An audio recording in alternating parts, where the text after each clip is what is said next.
Selamat datang di channel Someso. Langsung saja, kali ini So akan membahas kembali sebuah anime isekai kepada kalian. Anime yang akan So bahas kali ini berjudul Sekai Sakyo no Ansatsusa Isekai Kizoku ni Tensei Suru. Anime ini rilis pada musim gugur tahun 2021 lalu. Langsung saja kita mulai pembahasan kecilnya. Cerita ini diawali dari seorang pembunuh terbaik di bumi. Sebut saja namanya Allen Smith dan muridnya bernama Mila Martinez. Allen mendapatkan sebuah misi untuk membunuh beberapa mafia dan mengajak Mila ikut bersamanya. Sesaat Allen menyelesaikan misi yang diberikan organisasi kepadanya, Allen dengan cepat meninggalkan TKP bersama Mila. Namun sayangnya, sebuah drone melihat mereka dan mau tak mau, Allen dan Mila bergegas meninggalkan TKP dengan tergesa-gesa. Allen sadar melarikan diri dari pantauan drone adalah tindakan sia-sia, dan sekarang mereka berdua malah dikejar oleh tentara perbatasan.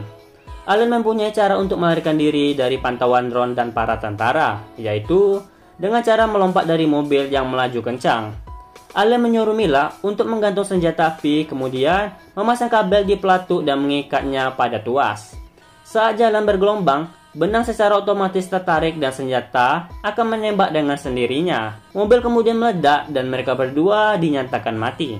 Berkat kecerdikan dan perencanaan yang matang, Allen dan Mila berhasil mengecoh drone dan para tentara perbatasan. Kemudian mereka menunggu pagi tiba untuk melanjutkan perjalanan. Allen menghubungi organisasi, memberitahu misinya telah berhasil.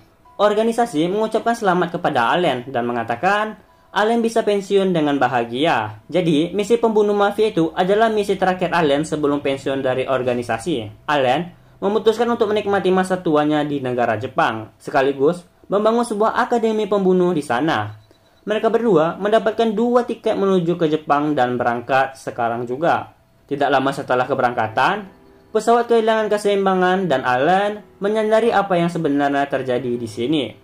Organisasi tidak membiarkan Allen meninggalkan organisasi begitu saja. Maka dari itu, organisasi membuat rencana membunuh Allen saat menaiki pesawat bersamaan dengan penumpang yang lain. Sesaat pesawat meledak, Allen tiba-tiba berada di tempat aneh dan bertemu dengan sang dewi. Dan itu adalah awal kisah Allen Smith. Tidak. Awal kisah Luke Tua HD mendapatkan misi dari sang dewi untuk membunuh pahlawan dimulai. Anime Ansatsuki Zoku bisa So katakan memiliki pergerakan cerita yang lambat. Tidak hanya itu, cerita anime Ansatsuki Zoku belum memasuki cerita utama.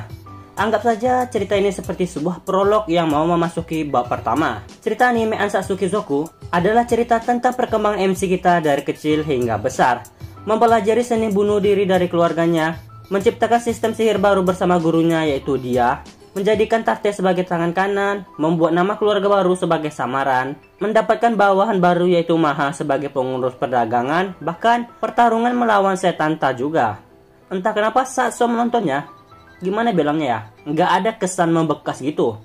Kalau dibilang jelek, enggak sih. Kalau dibilang bagus juga enggak sih. Standar lah tapi sedikit di atas. Awalnya, So pikir cerita ini nggak lebih dari cerita isekai harem pada umumnya.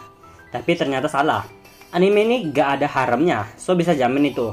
Beberapa hal yang kurang menurut So, mungkin perkembangan karakter-karakter lain yang tidak terlalu menonjol. Atau mungkin di skip gitu. Bukan berarti itu jelek sih. Contohnya pada episode ke-6, Masa Lalu Maha. Padahal kalau dilihat dari segi cerita Masa Lalu Maha itu gelap. Tapi saat So tonton, episode itu biasa-biasa aja sih. Kayak nonton ngalir gitu aja. Pasti nanti ceritanya gini-gini, kemudian gini-gini dan gini-gini. Dan ternyata benar. Mungkin kurang impact aja sih. Di anime ini ada scan yang So suka, yaitu saat Tate meng-carry Luke di sini. Feel Tate di sini So benar-benar suka. Pengambilan latar sore hari benar-benar cocok banget. Melihat orang yang kita cintai berlari pergi mengejar gadis lain, itu pasti sakit banget rasanya. Apalagi status kita memang berbeda derajat. So juga suka scan dia dan Luke sedang kencan. Terus kan mereka berdua sedang berciuman juga. Tapi meski begitu, feel-nya nggak sebagus feel-nya Tate di sini menurut So. Jadi untuk animenya So kasih nilai 8. Awalnya So ingin kasih 7, tapi So tambah 1 karena kelakuan dewinya di sini. Lucu sih melihat tingkah dewinya, tapi lebih dari itu So benar-benar penasaran dewinya itu musuh atau apapun gitu. Banyak banget orang-orang yang dia masukin ke isekai hanya untuk membunuh pahlawan di sini. So nggak baca novelnya. Animenya diadaptasi dari sebuah light novel, tapi juga ada dapat adaptasi manganya. So baca manganya, dan pahlawan itu bernama Epona Rhiannon. Di ending animenya juga diperkenalkan. Ini sebuah spoiler. Pahlawan Epona Rhiannon bukanlah pahlawan sejak lahir. Dia dapat kekuatan saat monster menyerang tempat tinggalnya dulu. Kekuatan itu masuk ke dalam diri Epona, dan Epona mulai merasakan kenikmatan membunuh monster-monster. Anggap saja hormon endorfinnya mulai naik pesat. Semakin kuat musuh yang dihadapi, semakin kuat juga rasa kesenangan yang didapat Epona. So pikir yang ingin dibunuh sang dewi itu adalah kekuatan Epona, atau asal-usul kekuatan itu. Bisa jadi kekuatan itu memiliki pikiran sendiri dan mulai merasuki Epona di sini. Itulah kenapa Dewi mengatakan kalau bisa menyelamatkan dunia tanpa membunuh pahlawan tidak ada masalah. Itu pun kalau si Luke-nya bisa. Tapi jujur saja, So masih berpikir Dewi ini villain di cerita ini. Padahal sang Dewi tugasnya cuma ngirim-ngirim orang ke isekai, dan semua orang yang dikirim pun gak jelas semua. Tapi permintaannya untuk membunuh pahlawan itu yang buat dia kayak karakter villain gitu menurut So.